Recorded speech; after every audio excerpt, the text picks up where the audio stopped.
May na-discover kong hack sa pagbibenta online na nagbibigay sa akin ng milyon-milyon. And di ko alam bakit legal pa to. What if there was a vending machine kung saan for every 500 pesos that you put in, it spits out 1,000 pesos. So 500, 1,000. Again and again and again. Question, how many 500 pesos are you gonna put in this vending machine? As much as you can, tama? Ngayon, what if I tell you na this kind of vending machine exists in real life? And this is how I literally built a 100 million peso net worth in my 20s. This is what I call paid advertising. Listen, when I was starting, I didn't have a lot of money. I was living in the squatters area and I had to go to the computer shop so I could work on my business.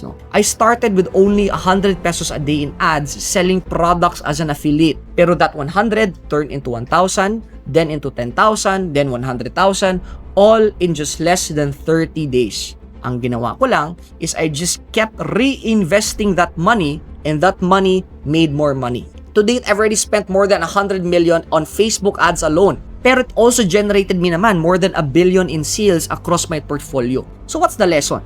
Paid advertising only becomes an expense if you do not know magkano ang balik or return mo from that amount. Pero if you can identify exactly magkano yung ginastos mo, magkano yung kinita mo, it starts becoming what you call an investment. And by far, it's the only investment that can give me a return of 100% or more a day.